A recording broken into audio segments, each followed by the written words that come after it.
Wow. Chris, thank you so much for sharing your story and for your service in Afghanistan. We have so much to dive into, but I want to bring us to this present moment.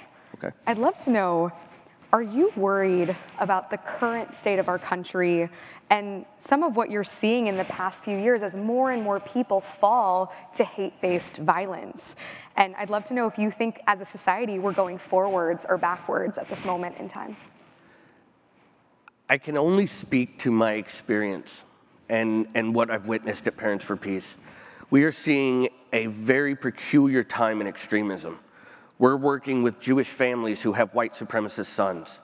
We're working with Hispanic white supremacists and white Islamists, both in and out of the prison system.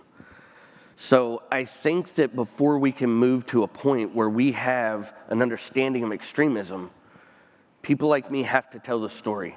We have to give the hard part of the conversation that people don't want to hear about, and not to play a victim in the role, but to take accountability of it.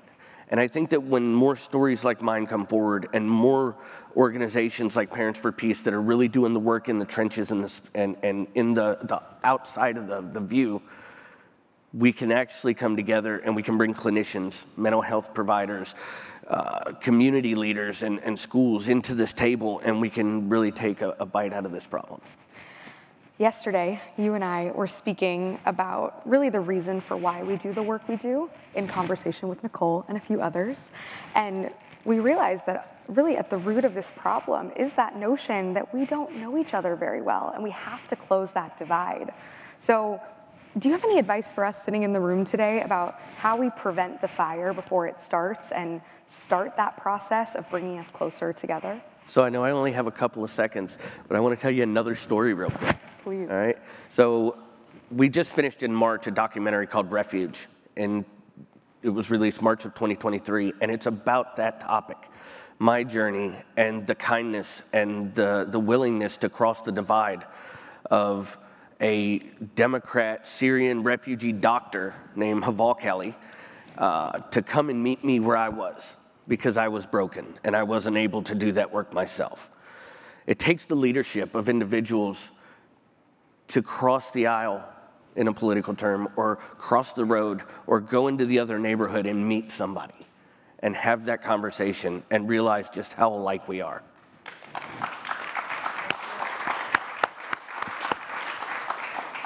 Chris, you know, for those of us who may currently have lost touch with family members or who have lost a loved one due to some of the issues that your work focuses on, what's one piece of advice you'd give all of us to rebuild those relationships and repave those connections?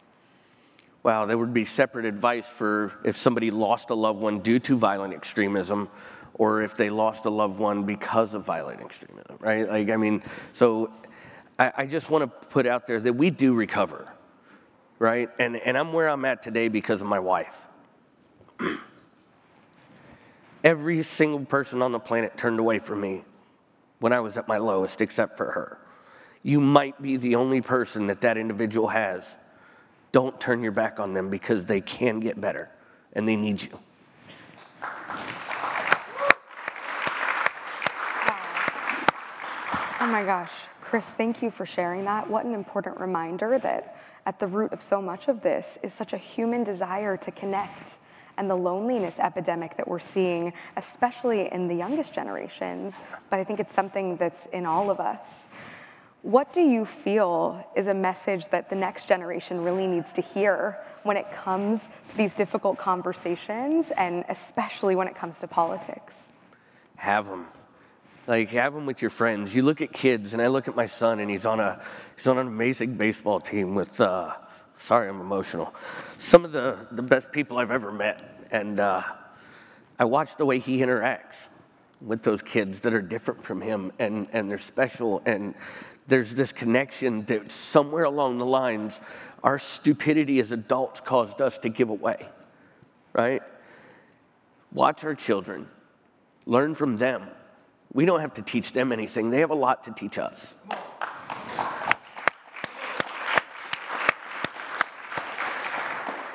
And thank you for being emotional. Yeah. Don't hold back. This is what Story Studio is for, and I think we have to show up fully as ourselves in these conversations if we're going to make any sort of change. And I know you lead so many interventions now in the work that you do, especially around trauma-informed responses. Is there a particular story or an anecdote or a piece of advice you want to leave us with today that we can all take outside of these walls to start bringing us back together? Yeah, for the longest part of my life as a combat soldier overseas, as a garrison soldier here, I listened to respond. I listened, and as soon as the conversation started, I had my response building in my head. I didn't know how to listen to understand. And every conversation doesn't require a response. Take time. Think about what is being said, not what you want to hear, and assess appropriately. And be gentle with those that harm you, because hurt people hurt people. And that's a reminder that I think all of us need to hear, right? Imagine a world where we could all listen with the intent of listening and understanding.